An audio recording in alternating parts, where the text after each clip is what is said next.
Welcome to AI for Business Leaders podcast.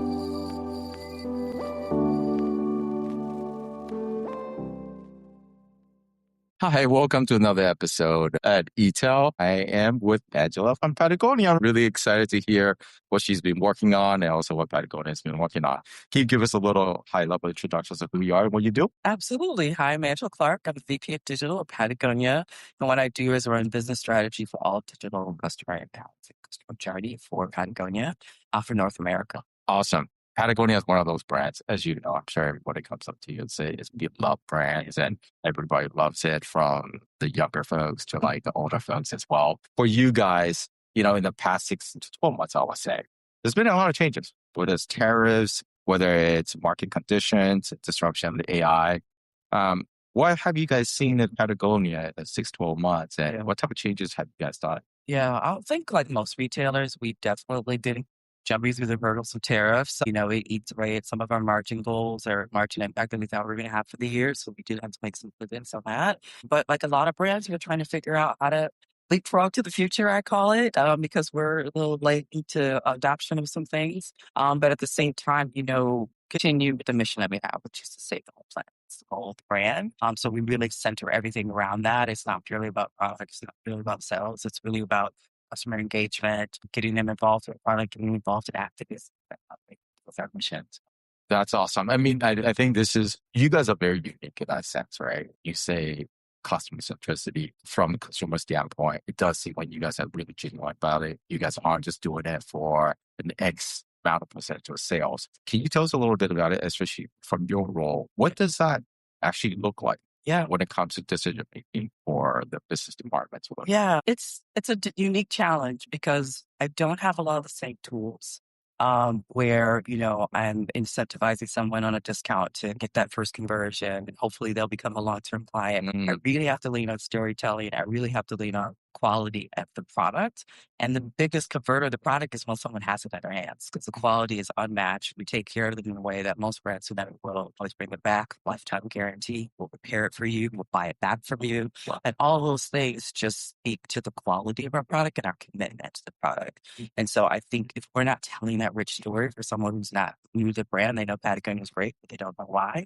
Found that from our research. Sure. Really have to work hard to let them know those things. And then hopefully through some of our entertainment, which is, long story films, short films, things on social media, we're telling them about the missions that we're doing to save the home planet as far as local, events that are happening in the stores. They might participate in that by being engaged in their product and get inspired. We want people to be outside in nature. We hope if they have that love for nature, then they'll protect it. I'm going to be a little bit contrarian, if I may, right? And once again, I love Patagonia, but I think if I was to ask these questions from almost sort of skeptics, I would say, right? In a sense of storytelling is great. You guys are great at it. Image telling, like all these things that you guys are doing are great. But sometimes it's harder to see that the results or the outcome until later down the line. And in a sort of economic condition where your competitors or your other brands as well, they're always acquiring new customers. They're always people that sort of short-term payout.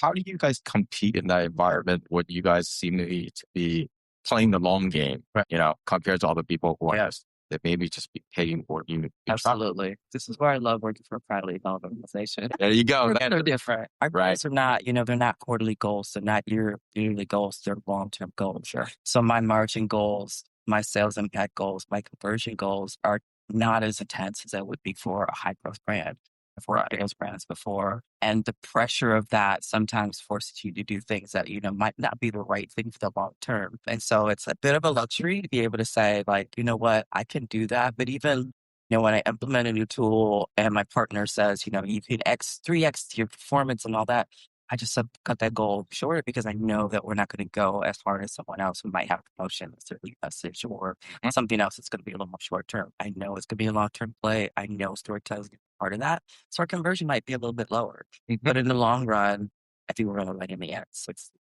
I love that. Yeah. Business goes with ebbs and flows. Everybody has different challenges throughout the time. What would you say would be your current challenge in Patagonia? Yeah, I think our biggest challenge is definitely keeping current with what's happening in technology. I mean, from a visual perspective, when I started 4 years ago, our site experience was great, but there was a lot of things that were really behind on. We were still missing that personalization piece of it, which is so critical for that brand.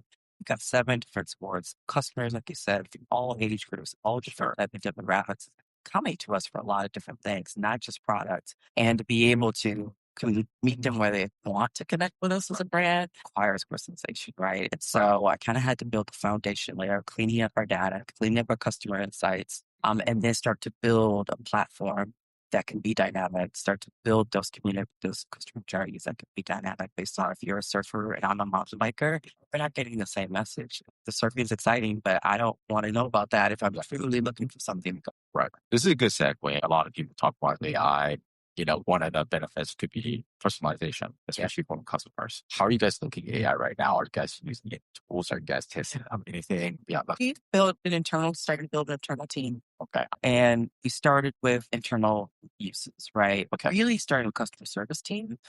Because we are a high touch brand, we have highly technical gear. When you bring those seasonal employees, they need to kind of know all those details. And the information's there, but it's sometimes hard for those people to gather. And as we're sort of building that database and using AI for them to use that, it's something we can obviously use customer faces. So I raise my hand. It's like, hey, things we can be using for the customer journey as well, right? So we're also looking at how do we unlock that for, platform experiences, be dynamic landing page experiences that you get. Again, dynamic messages if you're a retention channel and other points of the funnel. And so that's sort of where we're using it right now.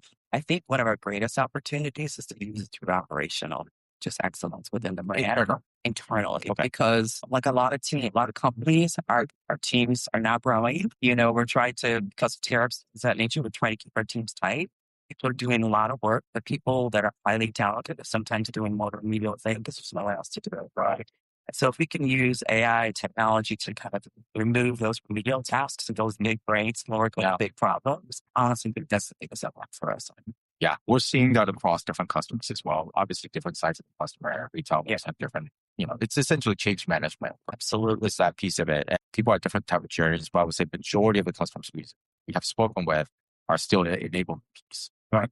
They're still trying to figure out, okay, besides sort of transcribing, the calls, the emails, how do we integrate that? And on the training side for the people that are that are willing to learn, or perhaps the people that can use this, this tool. Is that kind of work? Yeah, absolutely. Because, the promise is high about what, AI can do.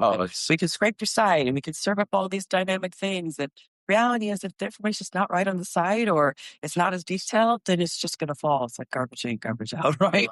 And so the reality of that, I think for those of us who have seen multiple iterations of technology kind of know. So that's why we spent, 2 years trying to clean the data. But then from a product design perspective, we still have a lot of work to do there. They're using 3D imagery and all that stuff, and they've been working on that. And we're still at the point where we can potentially use that on the site at some point. But I think some of the things we're really excited about is also looking at like virtual closet and long-term engagement where someone can basically, like we could track that item. If you bought that item and you bought a kid's jacket, and they've probably grown out of it, we can send you a message and say, hey, you can trade that jacket in for their next size. We know your kid's going back to school and they probably can't fit that below the coat, right? Or maybe they ripped it and repaired it, bring it in, and these types of things. I think those are the things that make Patagonia extremely unique. And that's our brand differentiator. Back to like our growth goals. It's not competing on price. It's competing on like, what do we have to offer? And really people connecting with the brand where they want to be part of the lifestyle. Right. That's so as you were kind of answering that question, something sort of just popped into my mind. Obviously now you see OpenAI with shopping and the universal commerce protocols with Google, and also Perplexity has its own sort of shopping for a long time. This discussion's obviously from a brand standpoint, it's like, well, back in the days, I have different type of channels. Retail, I have wholesale, I have D2C, and different things to kind of try to figure out like what's it for. What's your take in terms of your perspective, the way you're looking at some of these AI platforms, e-commerce? Do you look at it as a replacement of a certain channel, or do you look at it as an additive supplement to wholesale retail? I think I have to look at it as additive. At this point, our customers are a little older. I know there's a mass adoption, but the reality is if someone's in their 40s, 50s, they're probably not adopting at the same rate that a 20-year-old is. Sure. I know that it's just another touch point. And I think what a lot of marketers and digital professionals are looking at is the funnel doesn't exist anymore. Right?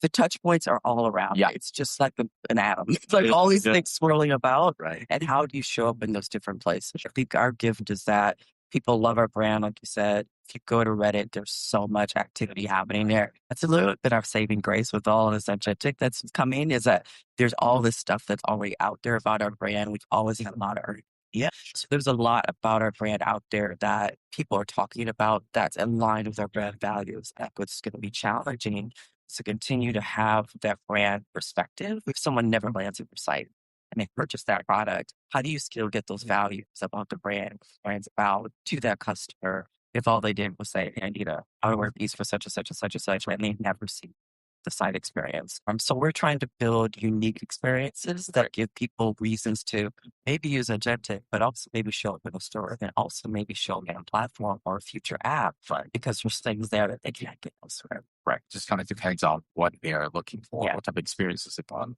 or the rest on the channels. Yeah. No, this has been fantastic. And obviously I can go on. As maybe we'll just maybe record a full episode later on as well. Yeah. Let's wrap it up by one fun question. You had told me that you moved from the Bay Area, Oakland, to Southern California. What's one restaurant you would recommend in your neck of the woods, the west side of the mountain? Oh gosh. Let's see. There's this new restaurant called Catalina. And it's like Mexican fusion, amazing tacos, bar. It's really cute. You kind of look like you stepped into Tulum a little bit. Neighborhood owned, based owners, which I always love. I'm committed this year to exploring K-Town's restaurant scene because I know I'm missing out because I'm not. Like, I wish I could I'm getting into it. Now that I'm eating meat again, I'm going to start immersing myself. Depends on how you look at it. Yeah, totally. That's awesome. Well, thank you for taking the time. This has been really, really comfortable. Thank you. To everyone listening, if you found this valuable, subscribe to the podcast AI for Business Leaders on Spotify, Apple Podcast, YouTube, and leave a comment. Please also share with others navigating the future of AI. Thanks for listening, and we'll catch you on the next one.